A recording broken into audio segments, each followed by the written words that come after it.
अब हम जो आप लोग कहते हैं ना, ये टीवी एंकर जो है ये बात क्यों नहीं करते, टीवी एंकर ने वो बात क्यों नहीं की, तो आपको तो पता है भाई, हम तो पॉलिसी मेकर नहीं है, चैनल किसी और का है, हम तो उसमें बैठ के बात कर रहे होते हैं। तो अगर वो हमें ऑफर कर दे तो हम क्या कर सकते हैं, तो उसकी अपनी मैनेजमेंट या कोई बायर से, तो हम लोग जो है वो पब्लिक में आके आपको बताया करेंगे। जर्नलिज्म छोड़ के कहा जा रहा है तुम कर्नलिज्म करो। जहांगीर कॉन्फ्रेंस में सारे यहाँ पे मौजूद हैं और इधर ये लिखा हुआ है कि democracy is not just about elections, it is about the protection of human rights. तो मुझे आप ये बताएं कि जिस मुल्क की अदालतों के जज अपने लिए इंसाफ मांगने के लिए फरियादें कर रहे हैं, वो ह्यूमन राइट्स को कैसे प्रोटेक्ट करेंगे? और सिर्फ जज साहिबान जो है वो प्रोटेक्शन नहीं मांग रहे, अपनी आजादी का तहफ़्फ़ुज़ नहीं मांग रहे, हर कोई जो है वो अपना तहफ़्फ़ुज़ मांग रहा है। और ये सिचुएशन सिर्फ पाकिस्तान में नहीं है, ये इस पूरे रीजन में इस वक्त यही सूरत हाल है। इंडिया की सूरत हाल भी कोई मुख्तलिफ नहीं है, श्रीलंका की सूरत हाल भी कोई मुख्तलिफ नहीं है, बांग्लादेश की सूरत हाल भी कोई मुख्तलिफ नहीं है। लेकिन हम बात कर रहे हैं पाकिस्तान में, पाकिस्तान के बारे में।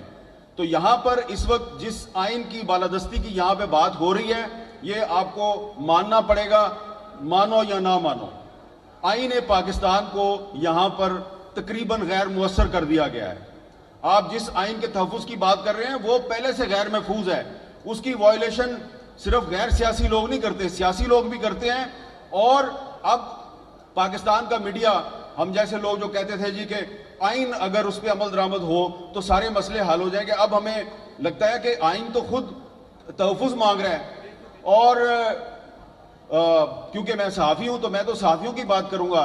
जितने गैर महफूज पाकिस्तान के सहाफ़ी इस दौर में हैं, कभी नहीं थे इससे पहले। आप देखें कि इस मुल्क की सुप्रीम कोर्ट ने एक सहाफ़ी अरशद शरीफ के कत्ल पर अज खुद नोटिस लिया। क्या हुआ? सुप्रीम कोर्ट के चीफ जस्टिस ने अज खुद नोटिस लिया, कुछ भी नहीं हुआ। एक इंक्वायरी टीम कीनिया भेजी, वापस आई, कुछ नहीं हुआ। फिर एक और JIT बनी, उसने लोगों से बयानात लिए, कुछ नहीं हुआ। तो हमें यह लग रहा है कि पाकिस्तान के जो सहाफ़ी हैं उनको अब जर्नलिज्म छोड़ के कहा जा रहा है तुम कर्नलिज्म करो।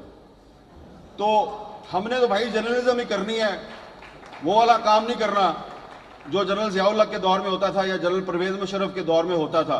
तो इसलिए अभी जब मैं आ रहा था तो आने से पहले, क्योंकि कल रात को आपने देखा टीवी चैनल्स पे एक सेनेटर साहब ने कहा कि मैं तो जनाब 1.5 साल से कह रहा हूं कि मुझे कोई अदालत बुलाए तो मैं बताऊंगा कि अरशद शरीफ को किसने मारा।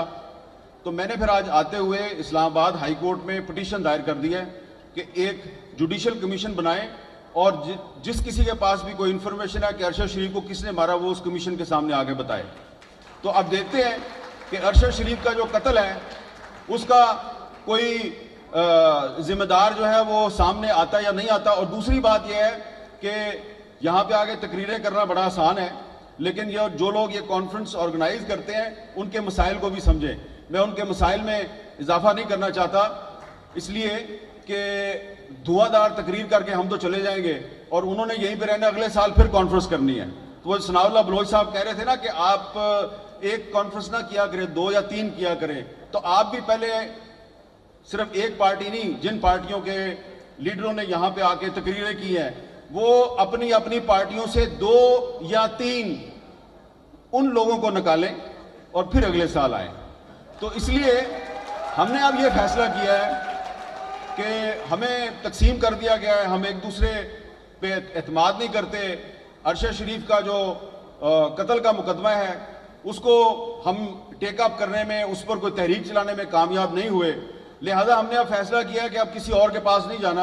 अब हम जो आप लोग कहते हैं ना, ये टीवी एंकर जो है ये बात क्यों नहीं करते, टीवी एंकर ने वो बात क्यों नहीं की, तो आपको तो पता है भाई, हम तो पॉलिसी मेकर नहीं है, चैनल किसी और का है, हम तो उसमें बैठ के बात कर रहे होते हैं। तो अगर वो हमें ऑफर कर दे तो हम क्या कर सकते हैं। तो इसलिए अब हमने फैसला किया है कि टीवी एंकर्स का एक एक्शन फोरम बनाया जाएगा और जिस टीवी एंकर्स को कहीं से कोई कॉल आएगी या उसको डिक्टेशन देगी उसकी अपनी मैनेजमेंट या कोई बायर से, तो हम लोग जो है वो पब्लिक में आके आपको बताया करेंगे।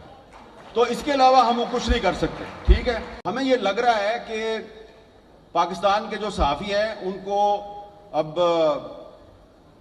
जर्नलिज्म छोड़ के कहा जा रहा है तुम कर्नलिज्म करो। तो हमने तो भाई जर्नलिज्म ही करनी है, वो वाला काम नहीं करना जो जनरल ज़ियाउल हक के दौर में होता था या जनरल परवेज मुशर्रफ के दौर में होता था। और इधर ये लिखा हुआ है कि democracy is not just about elections, it is about the protection of human rights. तो मुझे आप ये बताएं कि जिस मुल्क की अदालतों के जज अपने लिए इंसाफ मांगने के लिए फरियादें कर रहे हैं, वो ह्यूमन राइट्स को कैसे प्रोटेक्ट करेंगे?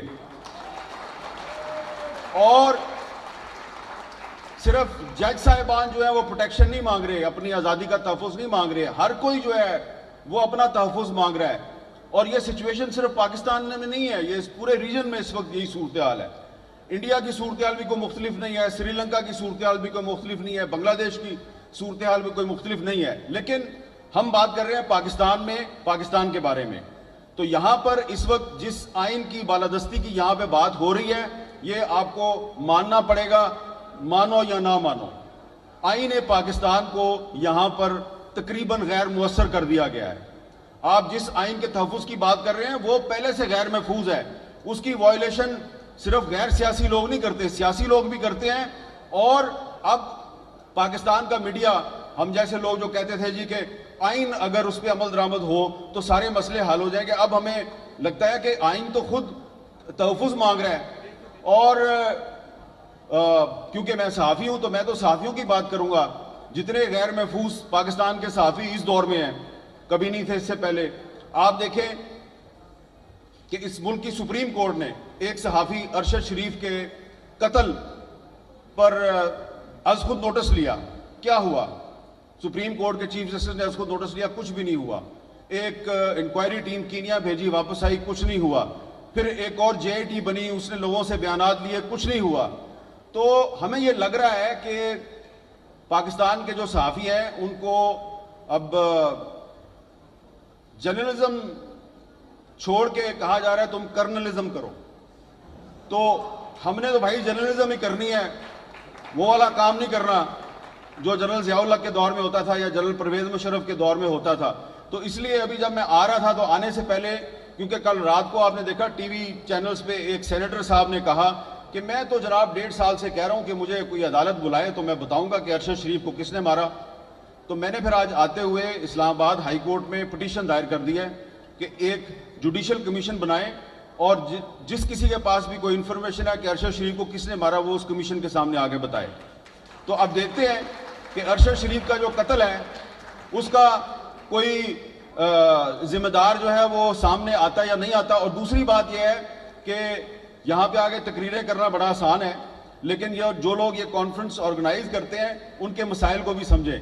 मैं उनके मसाइल में इजाफा नहीं करना चाहता, इसलिए कि धुआंधार तकरीर करके हम तो चले जाएंगे और उन्होंने यहीं पे रहना, अगले साल फिर कॉन्फ्रेंस करनी है। तो वो सनाउल्लाह बलोच साहब कह रहे थे ना कि आप एक कॉन्फ्रेंस ना किया करें, 2 या 3 किया करें।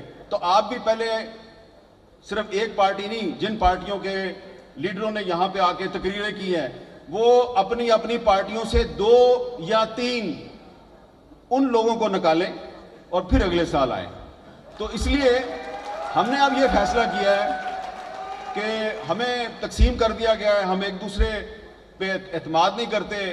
अरशद शरीफ का जो कत्ल का मुकदमा है उसको हम टेकअप करने में, उस पर कोई तहरीक चलाने में कामयाब नहीं हुए, लिहाजा हमने अब फैसला किया है कि अब किसी और के पास नहीं जाना।